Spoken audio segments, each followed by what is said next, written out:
Welcome to Hear Me Out. I'm your host, Spencer Demetros. Today's show is devoted to all those dads out there who are spending their days chasing after kids, making dinner, and know the horrors of mounting piles of laundry. Yes, we're going to talk about stay-at-home dads, a relatively recent phenomenon that probably is here to stay. Our guest today is Dr. Stephen Farough, a college professor and someone who's done a lot of work on male identity, gender roles, and stay-at-home fatherhood. Dr. Farough will be sharing a lot of incredibly interesting and useful information, so please stay tuned.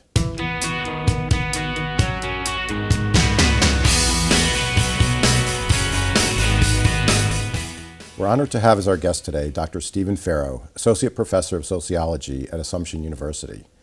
Dr. Farough focuses his research on gender roles and the evolving concept of masculinity and male identity. Welcome, Dr. Farough. We're so happy to have you here today. Thank you so much, Spencer. I'm really glad to be here. Excellent. So first, I thought your paper, your research on stay-at-home dads was wonderful. It was very well done and obviously very timely. Your paper is titled, Stay-at-Home Fathers, Are Domestic Men Bucking Hegemonic Masculinity? Yes. So let's start with an obvious question. Sure. What is hegemonic masculinity? Right. So hegemonic masculinity is a term, used among scholars who focus obviously on masculinity and gender inequality. Mm-hmm. And the idea is simply this, that hegemonic masculinity is looking at kind of a dominant cultural representation of masculinity. Mm-hmm. And so the argument is that, you can look at historically and cross-culturally and how, there can be variation in multiple forms of masculinity and in different social orders and, in different time frames, and that evolves. But there is often, if not always, a kind of dominant vision, an ideal vision of masculinity. And so hegemonic masculinity is just a fancy way of saying dominant masculinity, something that's expected. And it isn't, what I think is interesting when we talk about hegemonic masculinity is that if it's a cultural ideal, that therefore means that it means that not all men are necessarily participating in it individually, but it is kind of the expectation of certain types of behaviors and career tracks. When you say sort of the dominant view, is it that whatever the definition of masculinity happens to be at the time, whatever prevails or whatever is dominant, or is it actually saying that hegemonic masculinity is that the male dominates in the relationship? Right. No. So typically the way hegemonic masculinity is being used is it certainly can refer to kind of a patriarchal order, or if you don't enjoy that term, you could think of it as just generally men having more advantages overall. Sometimes people will say men are hegemonic in higher education or dominant, but hegemonic masculinity is really the idea of this cultural ideal. So it could also, to give you an example, in the United States, it's often been argued by scholars that to be like a so-called real man or an ideal man is to be one who is self-made, economically independent, in command and control of situations. And so there's been this U.S. specific vision of masculinity about being self-made. And there's a scholar named Michael Kimmel who's done a fair amount of research on the history of U.S. masculinity, and he likes to point to the difference between American masculinity, that is formed since the formation of the United States, and compare it to European forms of masculinity. And the key distinction there, although there's as you can imagine a lot of similarity between them, men in Europe were typically just seen as they just are men, whereas men in the United States had more of a notion of having to prove their masculinity. Interesting. So, yeah.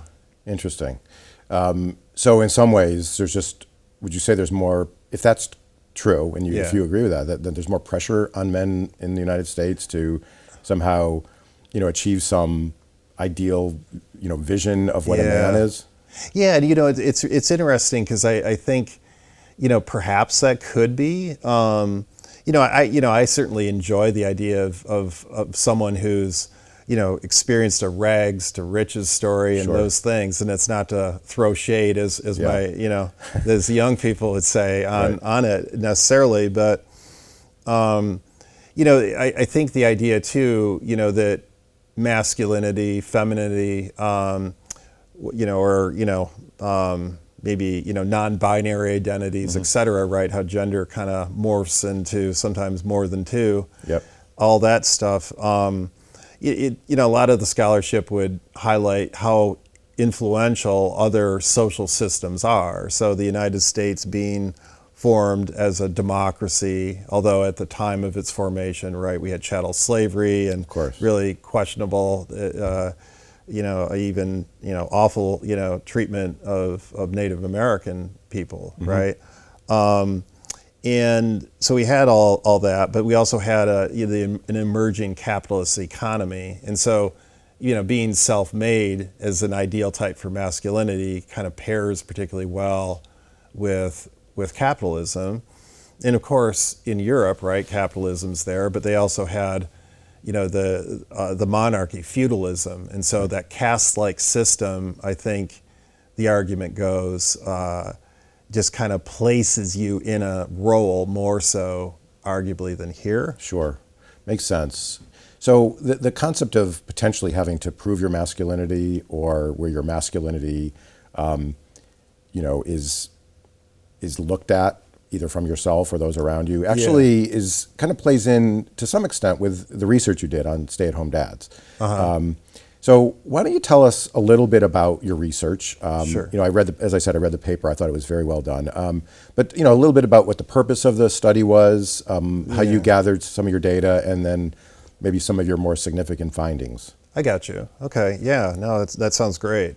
So the research I did on stay-at-home dads, I'm a qualitative researcher. I'm a sociologist who looks at, more like a case study, how people make sense of the broader social systems around them. Of course. So it's kind of like a reverse kind of methodology, whereas quantitative folks will take a representative sample and generalize out.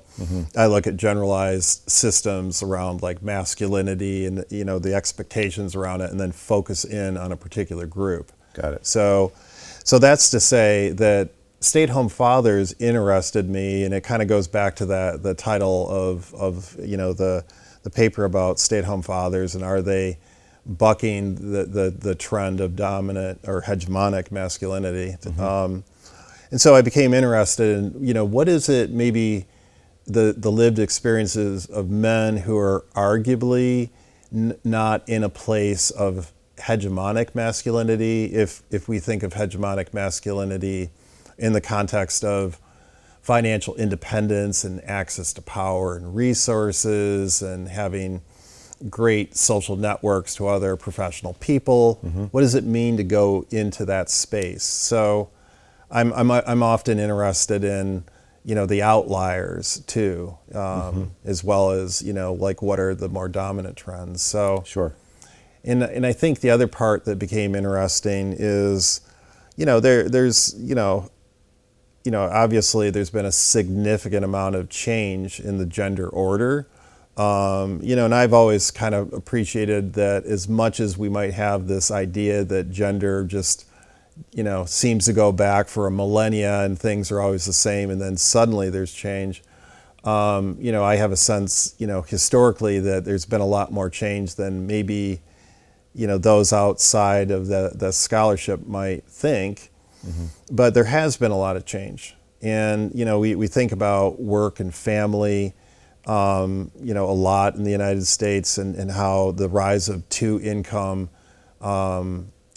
families that are more significant than the stay-at-home model of family.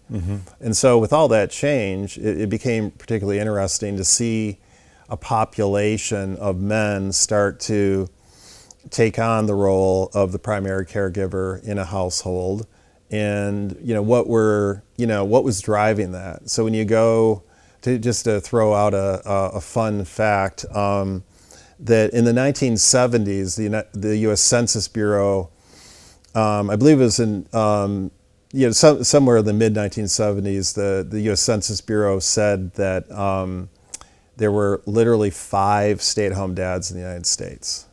Oh, now, interesting. there's a definition that the U.S. Census Bureau uses of stay-at-home fathers that's been criticized as underrepresenting. But yeah, like literally 5. That sounds like you can literally count the number of stay-at-home dads on your hand. In the whole country. Right, in the whole country, right?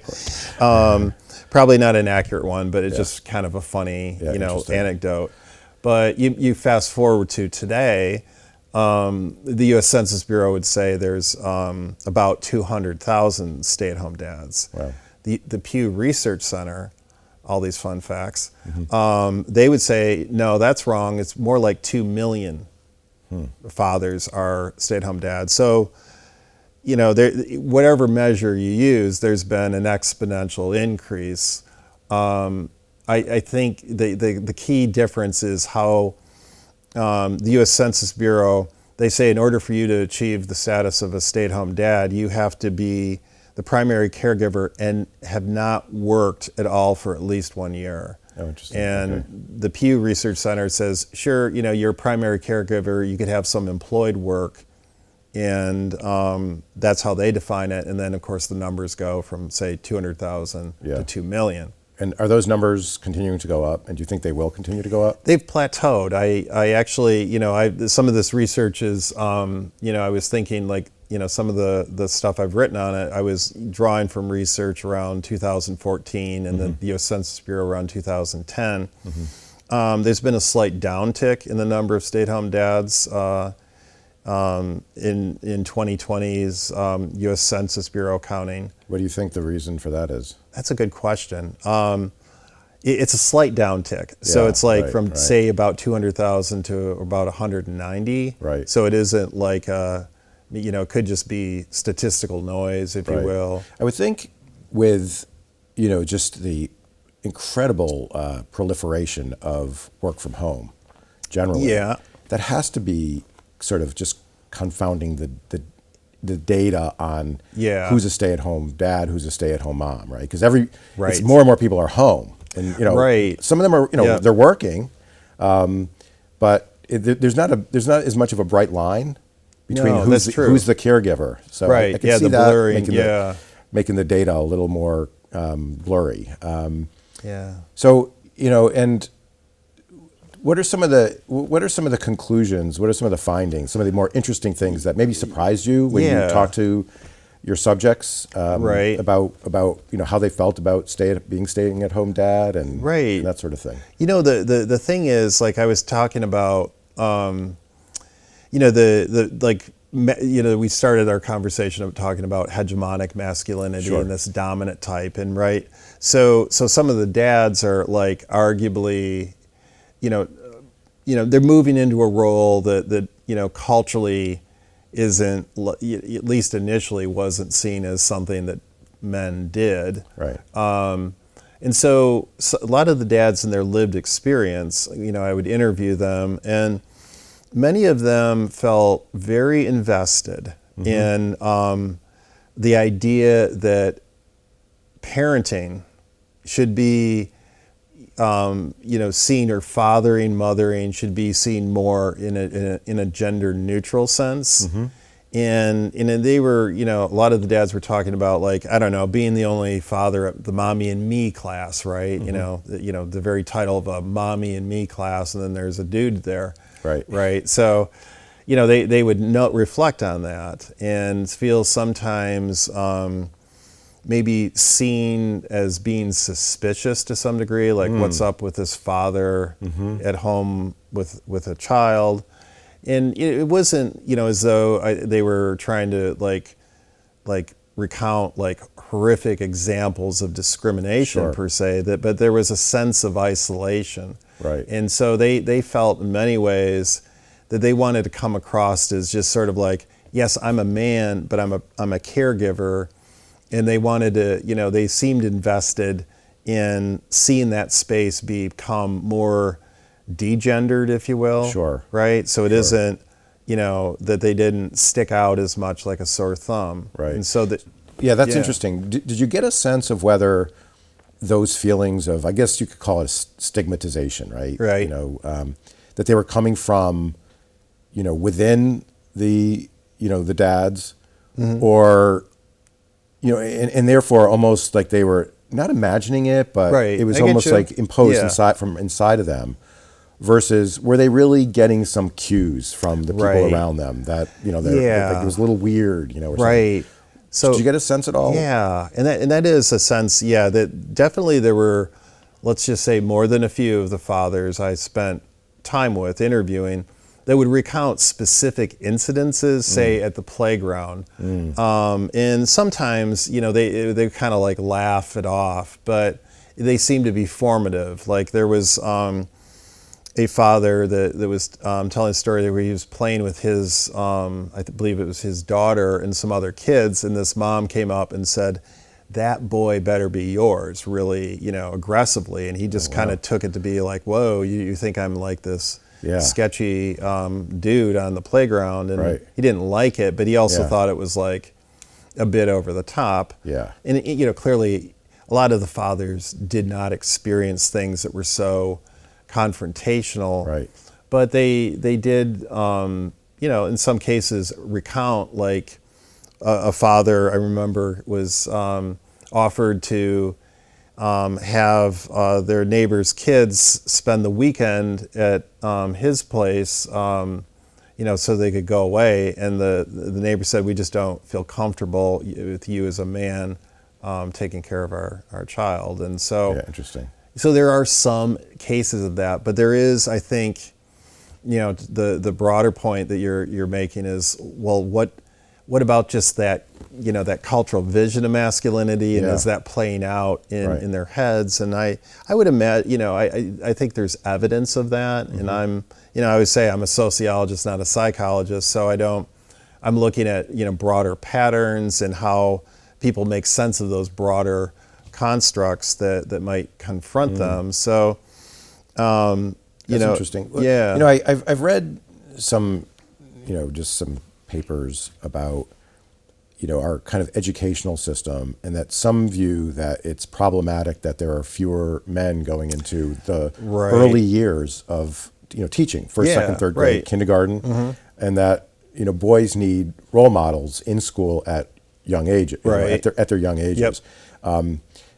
So that's, as a backdrop, based on a lot of your conversations and your own research, do you feel that in some ways, there's benefits to stay-at-home dads to have a certain male perspective as the primary caregiver for children, beyond just, a little more gender neutrality, so that women have equal opportunities to go out into the workforce, and men can do something with the kids. Is there? Do you feel like there are some potential benefits to having maybe a male perspective as the caregiver? Yeah, I mean, it's always like the question, like I would think about is like, what would be a male perspective in that context? And some of the dads felt that I interviewed were felt like they did incorporate a kind of masculine kind of parenting, a fathering.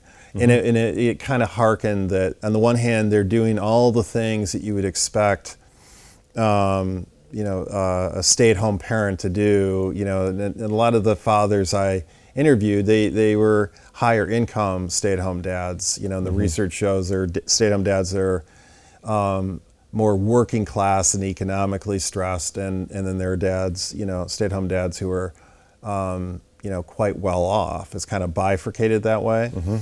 So the fathers who were, experience, living a higher income life, they were doing very similar things that, you would expect in higher income families, where you see the range of extracurricular activities, and sometimes parents are ready to scream at how much driving they do and feel all that.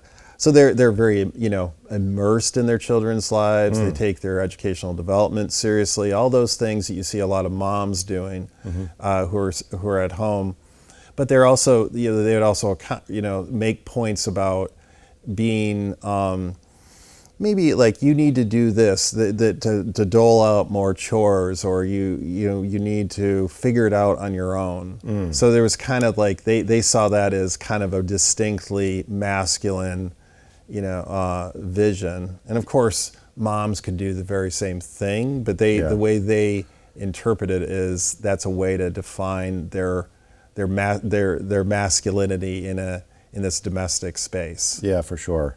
I could see that. I mean, I could see, that,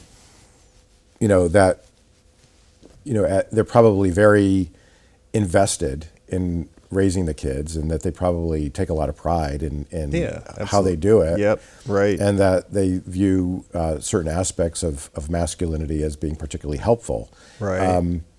Does the biology, I think there's a view that traditionally, historically, right, caring for children, handling household work was viewed as woman's work, right? Yeah. For many, many years. Yeah. Is there kind of biological support for that women are better at it? Yeah. Or is it really just a product of how we're taught, how society has evolved? Yeah. And that, like any academic, I'm going to give a long-winded answer, I guess. That's okay. But the way I think about that, because the biological differences amongst we'll just say males and females, right? There's obvious differences, right? Yeah. But I'm also struck by, there are differences, and then as a species, human beings are known to be the least dimorphic species amongst animals. So we're arguably far more similar than we are different, which isn't to say there still isn't differences. And so similarities between men and women. Yeah, that we're even physically. I mean, physically there are notable differences, but there's also we don't. We're still very on compared to other species much more similar biologically. So okay, I take that as a point. And then things like brain structure. Sometimes we talk about the male brain and the female brain, but then you find out that the brains, there's a lot of plasticity to them, and they're very sculpted by the environment. And you learn that men on average have more, obviously more testosterone than women do, but both have testosterone. And you find out that men with higher levels of testosterone, they don't necessarily, does not mean that they're necessarily more aggressive. So there's not there's support for aggression and testosterone, but there's also complexity. It's associated with well-being. And so anyway, the levels of your testosterone change for both men and women depending on the social context. So anyway, so that's another part of it. And then historically, you think about, has there, women been primary caregivers for, large amounts of history and in different societies? And there's evidence of that.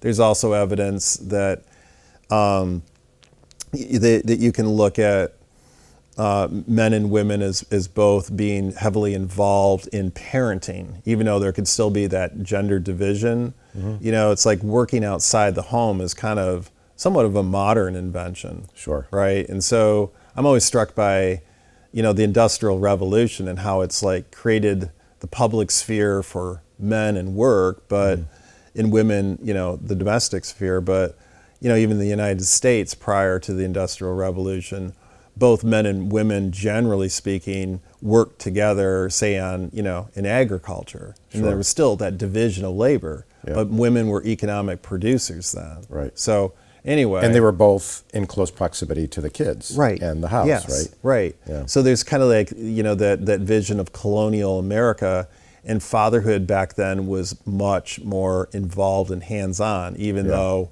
it was much more, in a way, patriarchal. Right. So that's a long way of saying, in terms of biology, for me, it's like, okay, there are these notable differences, but I think with parenting, in doing things like, are women biologically disposed to changing a diaper more so than men? And I don't think there's evidence for that. But, No. there's very basic things that you can do that both men and women, if you're a competent adult, you should be able to step up and do it. Yeah. So I don't know. Interesting. I think in that way, there's like a case to be made that stay-at-home fathers, a heavily involved, caring parent, is the key thing to a child's success rather than their gender. Yeah, and what you say makes sense. Is that, in addition to what you just said, that the traditional view of women as the primary caregiver isn't necessarily the traditional view beyond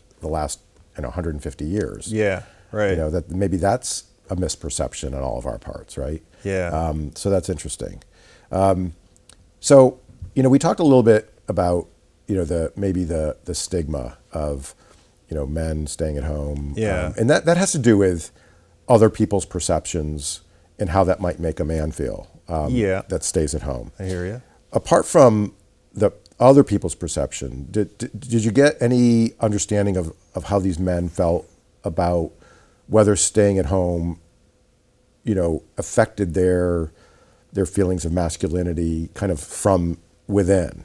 Yeah, and I guess I came up with this term, for better or worse. That in academia we always like to come up with new concepts that are very specific to our niche of research. But I wound up coming up with this term called humanist masculinity, and I was kind of playing off of the self-made man American masculinity that's supposed arguably a hegemonic masculinity. And there it was kind of like a lot of the fathers just said, I am a man and that's it. I don't have anything to prove.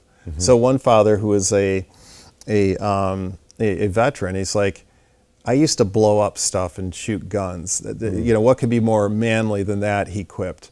And I've done that stuff, and now I'm the primary caregiver. I don't need to prove anything because I'm just am a man. Right. And I use the term humanist masculinity to kind of give that idea of, that they're just a human, they're an individual, they're a man, but they really want to look at themselves as parents, as what they provide, and it's not necessarily gender specific. Sure. So it's kind of like that thing of yes, I'm a man, I'm invested in it, but I'm simultaneously invested in an idea of gender neutrality and what are the individual characteristics, and this kind of gets into that humanist vision that I possess that are good for my kids. Yeah, that's good. I like that, because it's saying in part, that these men view the role of caregiver as, kind of working with their kids and being there for their kids as like the ultimate responsibility, and that it's almost the highest expression of courage, strength,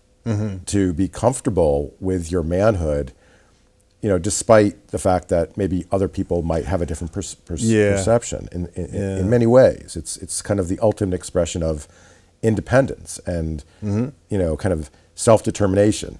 Is they're not going to accept any societies, to the extent they even have any issues with stay-at-home dads, they're not going to accept that view. So I think that's a great way to, it's great feedback on what these men are experiencing. Did they talk at all about, so their wives are out there as the primary earners, breadwinners and all that, about how their wives feel about it? I imagine there's plenty of women that are very happy that their husbands are satisfied staying home with the kids, and they can go out and pursue a career. Yeah. Do they talk about any of their wives who at times would get frustrated or wish that the husbands weren't at home? Was there any of that expressed? Maybe. Definitely there was some. Yeah. But it was usually more like initially when the father took on the primary caregiving role. So, and sometimes there's, and I think this, one could also say this about breadwinning work, fathers outside of the home, Sure. is the feeling of missing out on your child's development and kind of that jealousy that I'm not there for, key milestones in a child's life, or I miss, the first time Bobby walked, kind of a thing. And so there was that, but definitely a lot of satisfaction that the mothers sometimes would say, I'm kind of built to work. And, primary caregiving's, or at least that's what the fathers would recount their wives saying, is like, my disposition is to work and I love it. I love my kids, but staying at home, that's just not my thing. And the fathers often would say just the opposite. I'm kind of built to nurture. It's like my individual skill set. And so it just makes sense that my wife goes to work and I stay at home. Sure. Interesting. So, what can policymakers do, in terms of our government support to make, as the trend is, been going on for a bit, more men are staying at home. Yeah. What can our policymakers do to make it more manageable, to make it easier for these households where the men are staying home? It's interesting because I think a lot of the policy making ideas tend to focus on two income earning families. And so like with stay-at-home dads, like, what can we do? I think, culturally, I think there's a good case that it's not as radical to see a father as a primary caregiver than what it was, decades ago. So I even, I think back, doing this research, I got reacquainted with the movie Mr. Mom. And, it's like, things you don't imagine yourself doing professionally, and then suddenly you're watching Mr. Mom, and it's actually something you're supposed to, actually, no, this makes... Part of your job. It's part of my job. It's serious. I'm not that strange. But, that movie, the premise of the movie is a comedy. It's a father gets, laid off, and he becomes this, primary caregiver, stay-at-home dad, and he's buffoonish, and it's, he's like, finishing off a grilled cheese with an iron, that he was ironing with, and it's like, wow, man, you're like, multitasking, you look like a fool. So it's kind of, it was done at a time when there were so few stay-at-home fathers, and, stay-at-home dads now, I think there's, definitely more cultural acceptance. It's not that shocking to think maybe that fathers can take on that role more so. But that said, there's still, fathers sometimes who are primary caregivers feel isolated. Sure. So, in terms of policy though, I think one of the arguments have been made, and this kind of, starts off with two income earning families that are, so much they're the dominant family type of, when you have two parents, it's more often not both work. Sure. And so some of the policies have been, we need to do better with family leave policies, making sure they're paid. Some countries have focused on fathers in particular with the policy idea that they want to offer up paid paternity leave for them, with the idea that they'll become more involved in child rearing, and that's a good thing. The research argues, quite consistently that fathers who are more involved in their children have better outcomes. So there's that. But it's also the belief that, paid paternity leave can also really help motivate fathers to be more involved in their in the upkeep of the household and child rearing. So it's kind of, it's not like what would be a social policy specific to a stay-at-home father community. It's kind of like focusing in on fathers who work, but allowing them the space to have more an easier time to manage their, to spend time with their children. And, so usually it's that early childhood years where you see that. Yeah, interesting. The paid family leave, and, it's there, lots of countries have that. We in Massachusetts have, paid leave, but Sure. not all states do. And Right, so those right. are the, so that's one area. Yeah, for sure. Yeah. That makes sense. So, kind of looking at things on a broader perspective, there's a lot of data out there now that show that, men are leaving the workforce in higher numbers. Yep. Other than at the very, top levels of, senior management. Yeah. Women are getting the jobs. Women are getting the promotions. Yep. So, do you know what's driving that? What's the reason for that? What's driving that? And is that something that we should be concerned about? Yeah, there's, it's like, certainly, like I teach a course on, it's called Gender Issues in Society, and it's really like this, sociological research on gender inequality. And so, obviously we on the one hand, we still can see, really robust data that men on average earn more than women. Men in higher positions, you still see men just, in those high-ranking positions. It's not that women have there's been a flip, but that's not to say that there isn't change there. And so, that men are not as employed as they once were. That's certainly a reality. We do see, for example, women in higher education. We have more women in higher education than we do men.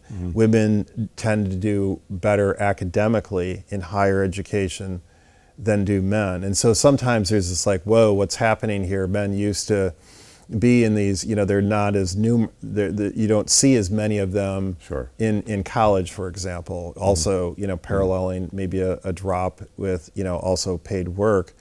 But that said, you still see, like, once you get into raising families, it's typically men who are the ones that are still today the primary income earners, even in two-income families. So there has been some change, and there's some of it is too, like some of the dominant, or some of the fields that have come about that are more employable. They also have that strong maybe connection to femininity. So you think about healthcare. Obviously, doctors have historically been associated with men, but nursing.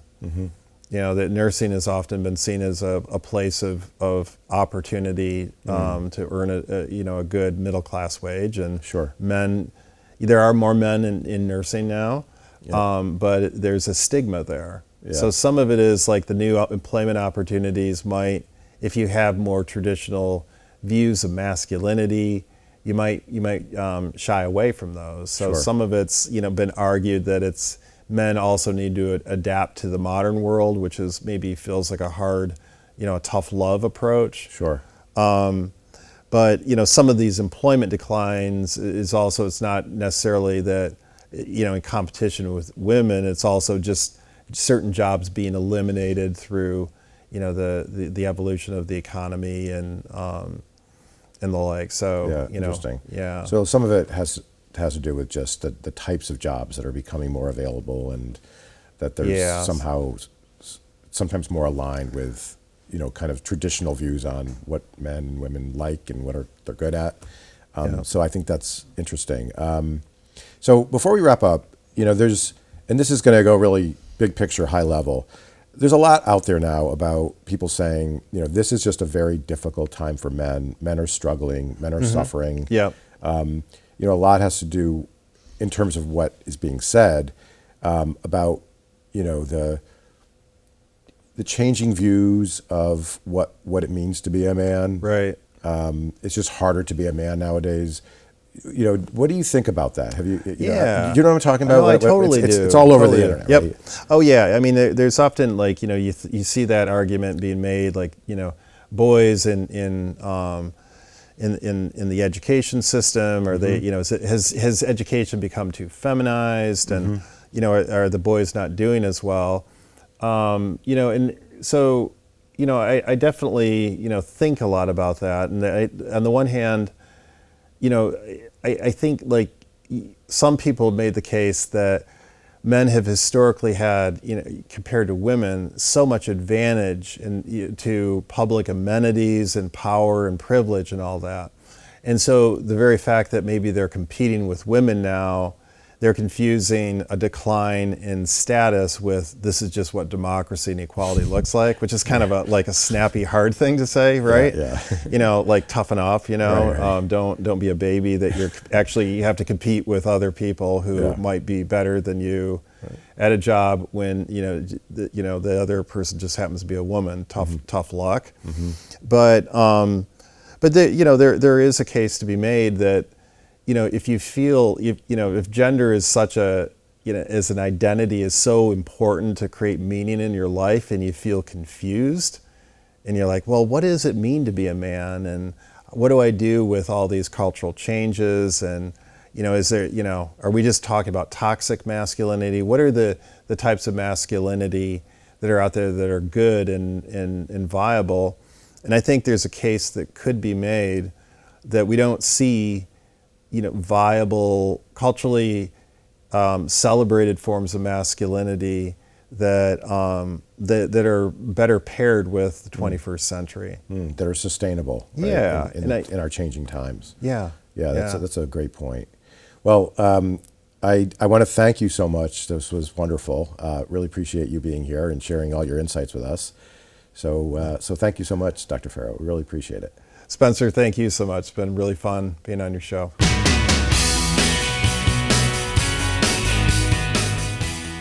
It's interesting. Dr. Farough talked about increasing unemployment as one of the struggles that men are facing these days. He also highlighted that there are plenty of jobs available, but many of them are those that traditionally have been viewed as geared toward women. At the risk of sounding preachy, it's unfortunate that our society's gender stereotypes that are often based on nothing but outdated views on what men or women are supposedly qualified to do are preventing men who are willing and able to work from being gainfully employed. And these biases also deprive the community that those jobs are supposed to be serving of the benefits of having men work in these positions. A perfect example of that is in the area of teaching in our schools at younger grades. According to the Bureau of Labor Statistics, the percentage of men teaching kindergarten is only about 3%. And the number of male teachers for first grade through third is also disproportionately low. But at the same time, there's widespread acceptance that men in early childhood education not only provide important role models for boys, but also help girls develop a basic understanding of how to relate to men, which will help them later in life. So despite the need for men in these positions, they're not getting filled largely because of our outdated gender views. Dr. Farough mentioned another profession in which these unfounded gender biases play a role is in the field of nursing. Even though many men are struggling to find work at decent pay, and nurses are almost always in demand, too few men go into this profession because of this archaic view that nursing is women's work. And I can speak from personal experience that this view has no basis in reality.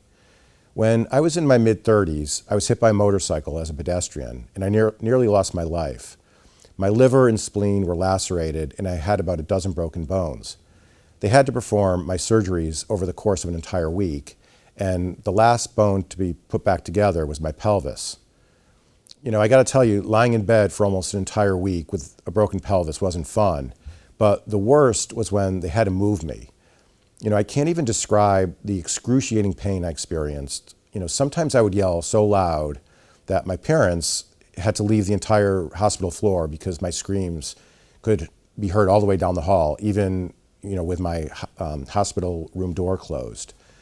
But I have to say, when I was moved by male nurses versus female nurses, by virtue of their sheer, higher level of physical strength, the male nurses made the move much smoother and a lot less painful.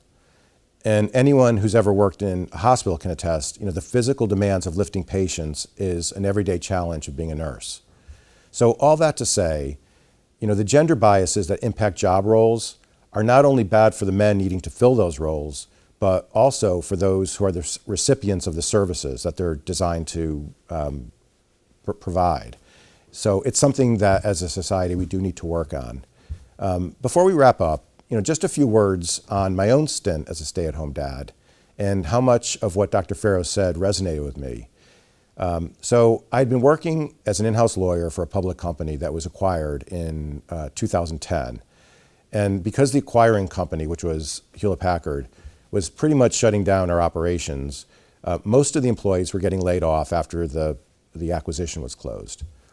And as the company's employment lawyer, I stayed on for about 6 months after the closing just to help kind of wind things down in the company. So by November of that year, I was completely out of work. The job market was in really bad shape because from the 2008 financial crisis. And the net result was it took me an entire year to find a job. But our twins, our boy-girl twins, Christopher and Coco, they were just about to turn 5, which, as it turns out, was the perfect time for me to spend a lot of quality time with them.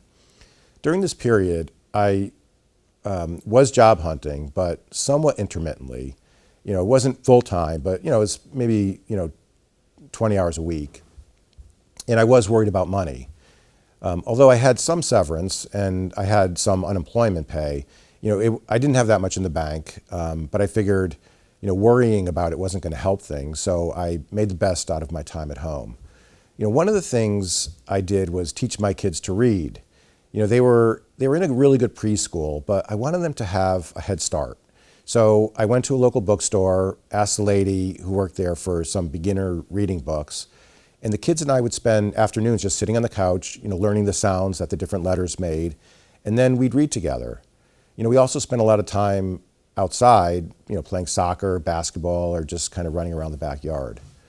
One really great activity I did that I don't think I would have had time for if I was working full time was rock climbing with Christopher. At that time, the closest rock gym was about 45 minutes away, but we still went regularly.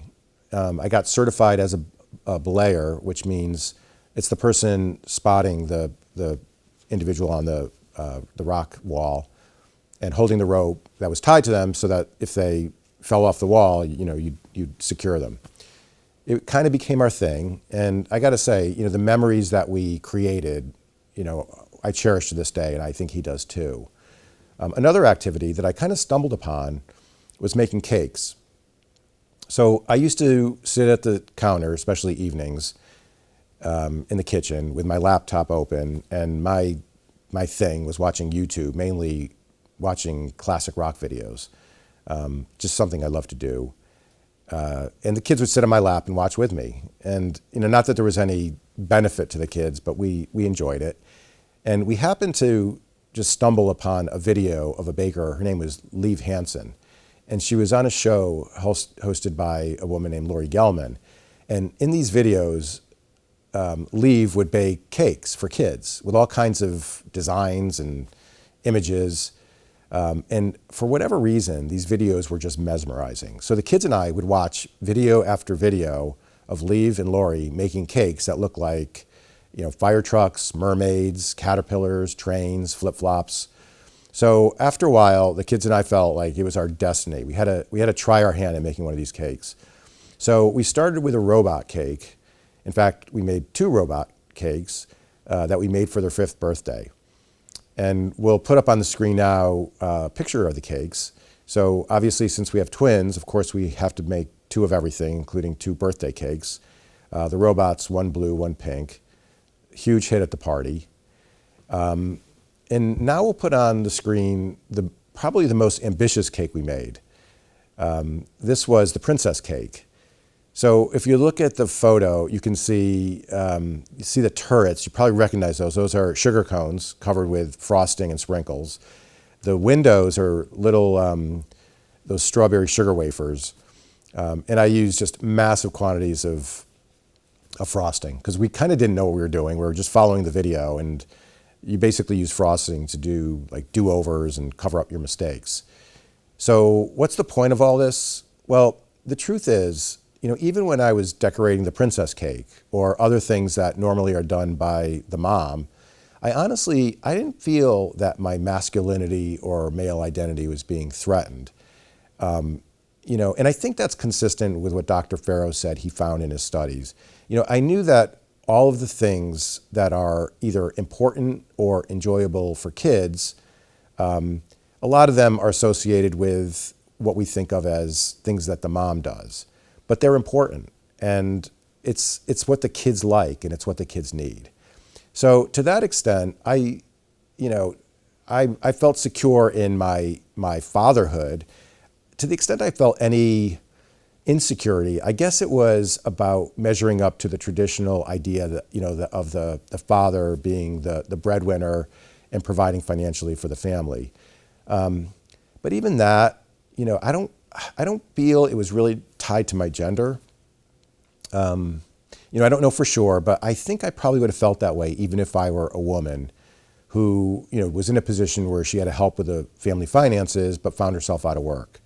So in the end, I was able to stay positive and, so grateful that I had that time with my kids. I wouldn't trade that time as a stay-at-home dad for all the money in the world.